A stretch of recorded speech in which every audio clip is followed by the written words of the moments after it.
Assalamualaikum warahmatullahi wabarakatuh. Salam sejahtera untuk kita semua. Pada kesempatan kali ini kita kembali belajar secara online mata pelajaran prakarya kelas 9 bersama saya Ibu Fitriani SPD, dan materi pembahasan kita kali ini adalah tentang instalasi listrik rumah tangga.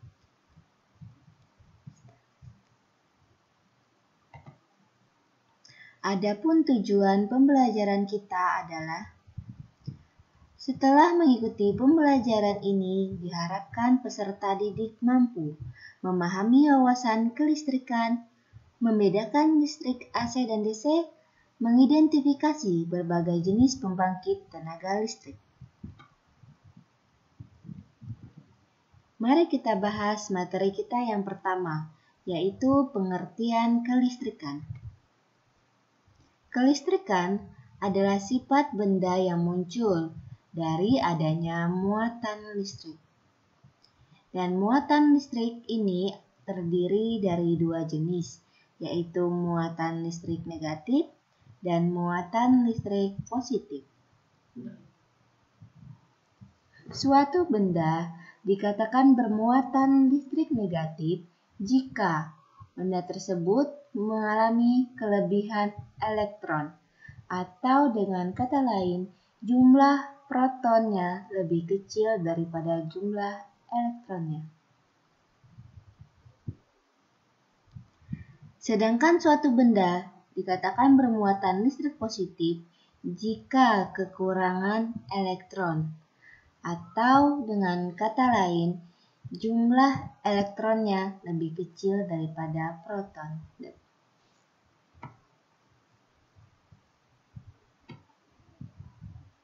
Secara alami, muatan listrik positif selalu mengalir dari titik berpotensial tinggi ke titik berpotensial rendah.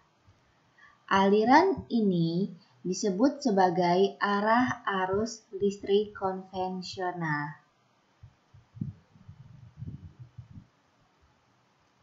Akan tetapi, muatan listrik yang bergerak di dalam konduktor bukanlah muatan listrik positif, tetapi muatan listrik negatif atau elektron.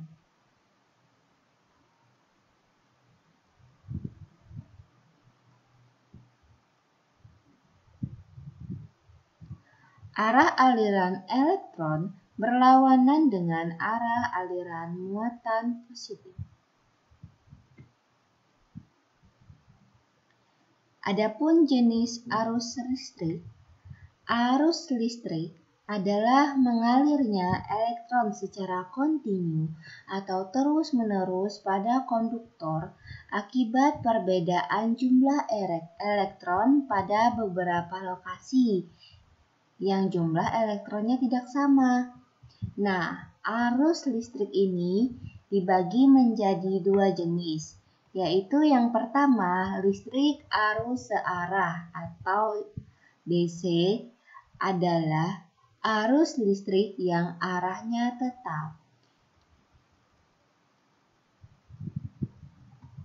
Yang kedua, listrik arus bolak-balik atau AC adalah arus yang besar dan arahnya selalu berubah-ubah.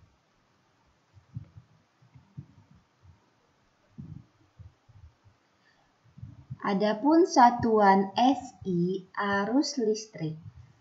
Satuan SI atau Satuan Sistem Internasional untuk arus listrik adalah ampere. Jadi SI di sini adalah singkatan dari Sistem Internasional. Secara formal atau resmi, satuan ampere didefinisikan sebagai arus konstan yang apabila dipertahankan akan menghasilkan gaya sebesar 2 kali 10⁻⁷ Newton per meter di antara dua penghantar yang lurus sejajar dengan luas penampang yang dapat diabaikan berjarak 1 meter satu sama lain dalam ruang hampa udara. Adapun istilah-istilah dalam kelistrikan yaitu yang pertama muatan listrik. Muatan listrik adalah sifat beberapa partikel subatomik yang menentukan interaksi elektromagnetik. Substansi yang bermuatan listrik menghasilkan dan dipengaruhi oleh medan elektromagnetik. Yang kedua, medan listrik, yaitu tipe medan elektromagnetik sederhana yang dihasilkan oleh muatan listrik ketika diam atau tidak ada arus listrik. Dan medan listrik ini menghasilkan gaya kemuatan lainnya. Istilah yang selanjutnya yaitu potensial listrik. Potensial listrik ini adalah kapasitas medan listrik untuk melakukan kerja pada sebuah muatan listrik, biasanya diukur dalam satuan volt.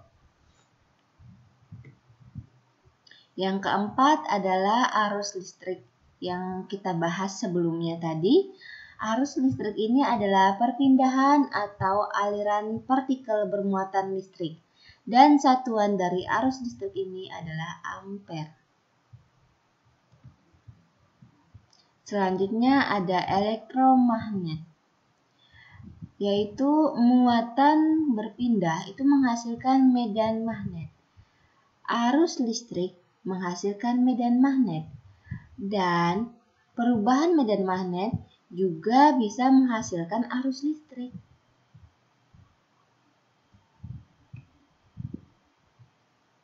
Kita lanjut ke manfaat listrik. Dalam kehidupan sehari-hari tentunya listrik bukanlah hal yang asing bagi kalian, apalagi di zaman modern seperti sekarang ini. Adapun manfaat listrik yang pertama yaitu dalam hal penerangan, seperti lampu yang membutuhkan sumber arus listrik sehingga penerangan atau lampu bisa menyala. Dan hal ini sangat bermanfaat sekali terutama untuk malam hari. Fungsi lain dari arus listrik adalah sumber energi. Karena dengan adanya listrik, banyak energi yang dapat dibangkitkan dan sangat membantu atau penting dalam kehidupan sehari-hari untuk menunjang aktivitas manusia. Contohnya dari energi listrik ini bisa diubah menjadi energi panas, misal untuk setrika. Kemudian dari energi listrik misalnya juga bisa diubah menjadi energi gerak, misalnya kipas angin dan berbagai macam alat-alat elektronik itu membutuhkan energi berupa listrik.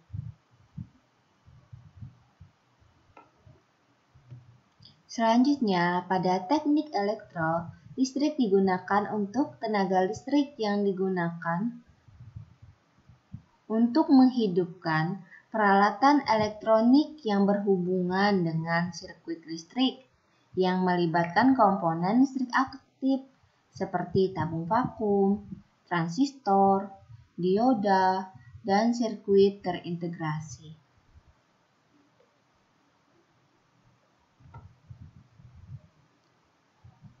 Kita lanjut ke materi pembangkit listrik. Pembangkit listrik adalah suatu alat yang dapat membangkitkan dan memproduksi tegangan listrik dengan cara mengubah suatu energi tertentu menjadi energi listrik. Beberapa contoh jenis pembangkit tenaga listrik yaitu ada PLTA atau pembangkit listrik tenaga air, PLTU, pembangkit listrik tenaga uap, PLTN, pembangkit listrik tenaga nuklir, PLTS, pembangkit listrik tenaga surya, dan lain-lain. Sekarang kita bahas satu persatu dari masing-masing pembangkit tenaga listrik ini. Yang pertama, mari kita bahas pembangkit listrik tenaga air. atau disingkat PLTA. Ilustrasi gambarnya bisa kalian lihat. Pembangkit listrik tenaga air atau PLTA adalah pembangkit yang mengandalkan energi potensial dan kinetik dari air untuk menghasilkan energi listrik. Dan energi listrik yang dibangkitkan ini biasa disebut dengan hidroelektrik. Kata hidro di situ artinya air. Bentuk utama dari pembangkit listrik jenis ini adalah generator yang dihubungkan ke turbin. Bisa kalian lihat pada gambar. Turbin tadi digerakkan oleh tenaga kinetik dari air. Jadi di sini air yang dipakai itu air yang bergerak, dan ketika suatu benda itu bergerak maka dia memiliki energi kinetik. Dan tenaga kinetik dari air tersebutlah yang menggerakkan turbin. Dan turbin yang bergerak tadi dihubungkan ke generator.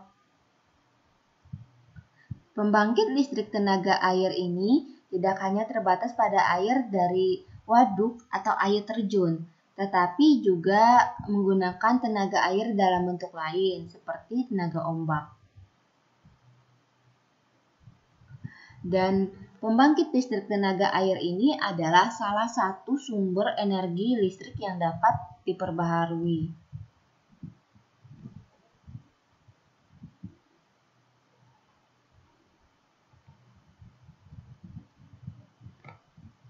Contoh dari pembangkit listrik tenaga air yaitu contohnya PLTA Bakaru di Sulawesi Selatan, ada PLTA Sigura-Gura Sumatera Utara, dan ada PLTA Saguling di Jawa Barat, dan lain-lain. Sekarang kita lanjut ke pembangkit listrik tenaga uap atau PLTU. Pada pembangkit listrik tenaga uap atau PLTU, uap ditampung dan disalurkan untuk memutarkan turbin uap. Nah, kalau pada pembangkit listrik tenaga air tadi yang memutarkan turbin adalah energi kinetik dari air, maka pada PLTU ini ada uap yang ditampung dan disalurkan yang akan memutarkan turbin uap.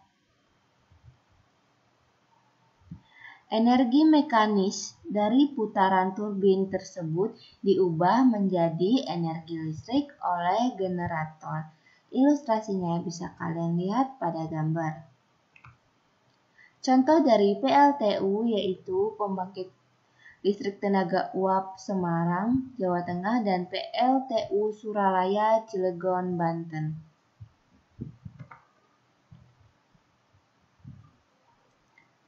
Pembangkit listrik tenaga nuklir atau PLTN.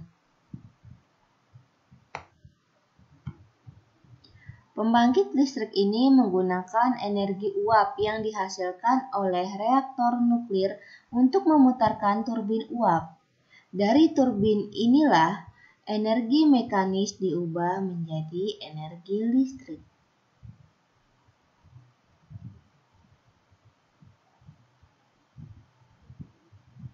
Ilustrasinya bisa kalian lihat pada gambar. Dan di ilustrasi ini bahan bakarnya itu adalah uranium.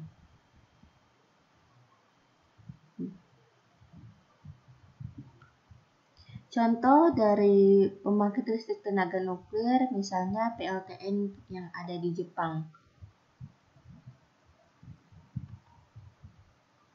Kita lanjut ke pembangkit listrik tenaga batu bara atau PLTB. Sesuai dengan namanya, PLTB berarti sumber dari uapnya itu adalah berasal dari bahan bakar fosil berupa batu bara yang dibakar untuk mendidihkan air agar menghasilkan uap. Dan uap yang dihasilkan tadi digunakan untuk menggerakkan turbin uap atau turbin gas, kemudian diubah menjadi energi listrik oleh generator.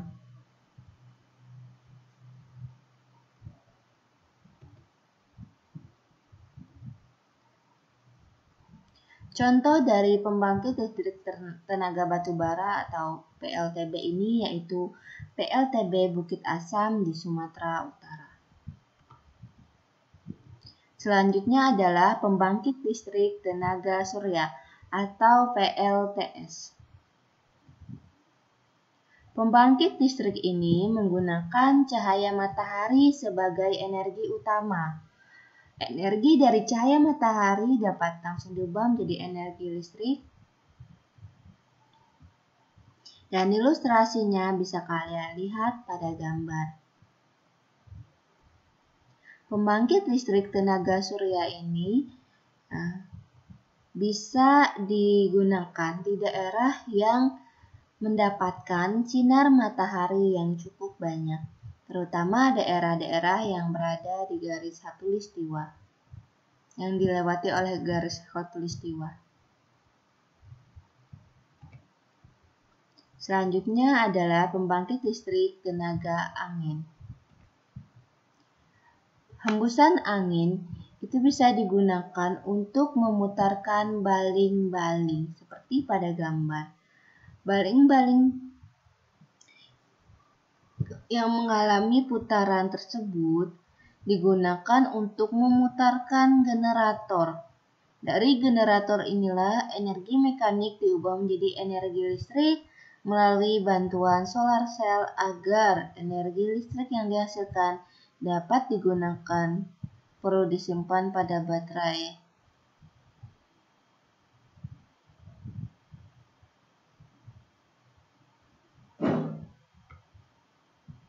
Sekiranya itu saja yang dapat Ibu sampaikan. Mohon maaf atas segala kekurangan, kesalahan, dan juga kehilapan. Terima kasih untuk kalian yang telah bersedia menonton video pembelajaran ini.